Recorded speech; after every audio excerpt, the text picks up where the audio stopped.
आज ही Doubtnut app download करें। Doubtnut पर होगा अब आपके सभी मैथ्स, केमिस्ट्री, फिजिक्स और बायोलॉजी डाउट्स का सफाया। बस अपने क्वेश्चन की फोटो खींचो, उसे क्रॉप करो और तुरंत वीडियो सोल्यूशन पाओ। Download now. बच्चों, तो इस प्रश्न में हमें क्या दिया हुआ है कि समझाइए क्यों धारा जो हीटर एलिमेंट को अत्यंत गर्म कर देती है, हीटर में जाने वाले संयोजी तारों को केवल थोड़ा सा गर्म ही करती है। इस प्रश्न का हमें यहाँ पे हल बताना है। ठीक है, हम देख लेते हैं कौन से दो अलग अलग तारों की यहाँ पे बात हो रही है। तो हीटिंग एलिमेंट क्या होता है हमारे पास में, ये जो हमारे पास अंदर ये जो हमारे पास कोयल बनी होती है, ठीक है, ये जो हमारे पास कुंडली होती है, ठीक है, ये अंदर जो कुंडली होती है, ठीक है, जिसको अपन कोयल भी बोलते हैं अंग्रेजी में, ये हमारे पास में क्या होती है, हीटिंग एलिमेंट। ठीक है, ये होती है हीटिंग एलिमेंट। और इस कोयल को जो हम बाहर जो तार आते हैं, ठीक है, जिसे हम हमारे पास जो घर में अप्लायंसेस होते हैं, जिसे हम इनको यहाँ पे जोड़ते हैं बाहर से, ठीक है, यहाँ पे पिन जो लगाते हैं हम यहाँ पे, तो ये जो तार है दो बाहर वाले, ये हमारे पास कौन से तार होते हैं, ये होते हैं संयोजी तार। ठीक है, अब हमारा सवाल एकदम आसान हो गया।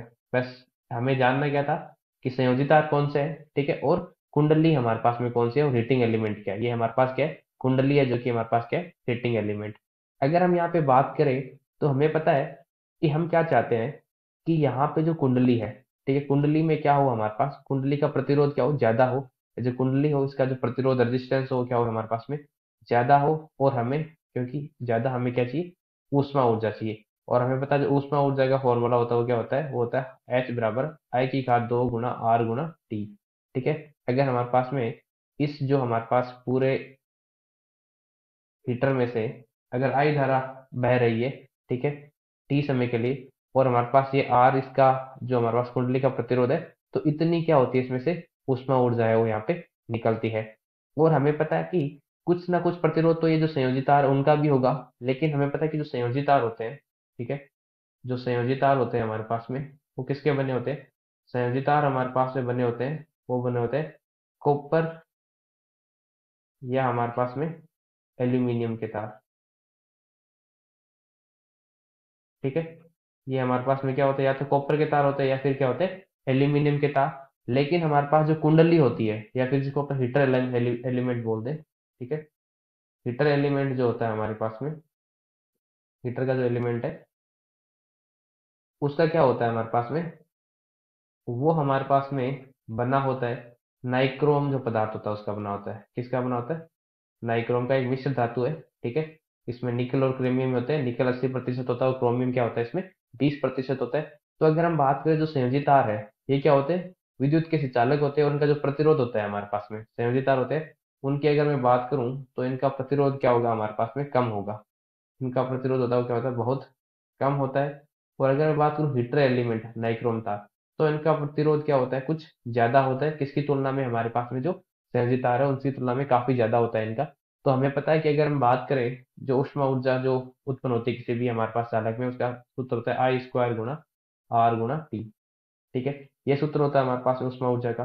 अब हमें पता है कि संयोजी जो तार है, ठीक है, अगर लंबे समय में धारा क्या हो रही है इसमें से प्रवाहित हो रही है, तो संयोजी तार जो होते हैं हमारे पास में, जो यहाँ पे इनको जोड़ रहे हैं कुंडली को किसी हमारे पास में यहाँ पे जो प्लग है उससे, तो हमारे पास में क्या होगा, ये जो तार होंगे संयोजी तार, ये दो दो तार यहाँ पे, ये वाला और ये वाला जो संयोजी तार हमारे, तो इनमें क्या होगा, इनका प्रतिरोध कम होगा। संयोजी तार का क्या होगा, प्रतिरोध कम होगा, तो इनमें ऊष्मा क्या होगी हमारे पास में, कम उत्पन्न होगी। लेकिन हमारे पास जो हीटर एलिमेंट है वो नाइक्रोम का है, इसका प्रतिरोध क्या होता है हमारे पास में, प्रतिरोध बहुत ज्यादा होता है। ठीक है, बहुत ज्यादा होता है, तो इसके कारण क्या होगा, इसमें जो हमारे पास में उष्मा ऊर्जा होगी वो क्या होगी, यहाँ पे ज्यादा उत्पन्न होगी। यही हमें बोला गया कि ऐसा क्यों होता है, क्योंकि हमारे पास में जो संयोजी तार होते हैं वो सुचालक पदार्थ के बने होते हैं, कॉपर और एल्यूमिनियम के। ठीक है, हम देखते हैं कि घरों में जो हमारे पास तार होते हैं, जो कनेक्टिंग वायर होते हैं, जिनको अपन यहाँ पे क्या बोलते हैं, संयोजी तार बोलते थे या फिर कनेक्टिंग वायर भी बोलते हैं। ये जो तार होते हैं हमारे पास में वो किसके होते हैं, इनके ऊपर हमारे पास में जो ऊपर तो कोटिंग होती है हमारे पास में, ठीक है ना, प्लास्टिक की, और अंदर क्या होते हैं उसके अंदर, उसके अंदर हमारे पास में जो तार होते हैं वो कॉपर और एल्यूमिनियम के होते हैं। लेकिन अगर हमने घर में जो पानी गर्म करने की रोड देखते हैं हम यहाँ पे, ठीक है, तो कुछ इस प्रकार की जो रोड होती है, ये हमारे पास पानी गर्म करने की जो रोड होती है घर पे, ठीक है, यहाँ पे कुछ ऐसे लगा होता है। और इसके बाद में हमारे पास जो संयोजी तार होते हैं कनेक्टिंग वायर, वैसे ही यहाँ पे होता है। ठीक है, तो रोड के ये जो पार्ट होता है, ये वाला पार्ट जो यहाँ पे, ये वाला पार्ट जो हमने देखा होगा, तो क्या होता है, एक मोटी धातु होती है हमारे पास में, ठीक है, और जो इसकी धातु कैसी होती है हमारे पास में, नाइक्रोम की होती है। ठीक है, क्योंकि यहाँ पे हमें क्या करना है, उष्मा ऊर्जा को जानबूझ के यहाँ पे हमें उत्पन्न करना है। इसी में हमारे पास में, क्योंकि पानी को गर्म करने के लिए हमें क्या करनी है, यहाँ पे उष्मा ऊर्जा को उत्पन्न करनी है, तो इसका प्रतिरोध ज्यादा रखना ही पड़ेगा। इसी कारण ये क्या होती है, ज्यादा गर्म हो जाती है और हमारा पानी है वो यहाँ पे गर्म हो जाता है। लेकिन जो संयोजित तार होते हैं, जिसे हम क्या करते हैं, इनको प्लग में लगाते हैं, वो क्या होते हैं, हमारे पास कॉपर और एल्यूमिनियम के तार होते हैं, जिनका प्रतिरोध कम होता है, इसलिए ये हमारे पास में बहुत ही ज्यादा कम गर्म होते हैं। लेकिन हमारे पास में ये जो हीटिंग एलिमेंट है, ठीक है, जो कुंडली होती है, वो बहुत ज्यादा गर्म हो जाती है, क्योंकि उसका प्रतिरोध है वो ज्यादा होता है। आई होप ये आपको समझ में आ गया होगा। तो यही अपना इस प्रश्न का क्या हो जाएगा, सही उत्तर हो जाएगा। ठीक है, कि हमारे पास जो कुंडली है, उसका जो प्रतिरोध होता है, हमारे पास जो हमारे पास हीटर एलिमेंट है, उसका प्रतिरोध ज्यादा होता है। और जो हमारे पास में जो संयोजित तार होते हैं, जिनको अपन कनेक्टिंग वायर्स बोलते हैं, उनका प्रतिरोध बहुत ज्यादा कम होता है, वो विद्युत के क्या होते हैं, सुचालक होते हैं। तो यहाँ पे हमारे पास में क्या हो जाएगा, जो कि ऊष्मा उत्पन्न होगी वो बहुत ज्यादा कम होगी। धन्यवाद बच्चों। क्लास 6 से 12 से लेके नीट, IIT, जेई मेंस और एडवांस के लेवल तक 10 मिलियन से ज्यादा स्टूडेंट्स का भरोसा। आज ही डाउनलोड करें डाउटनेट ऐप या व्हाट्सएप कीजिए अपने डाउट्स 8400 400 400 पर।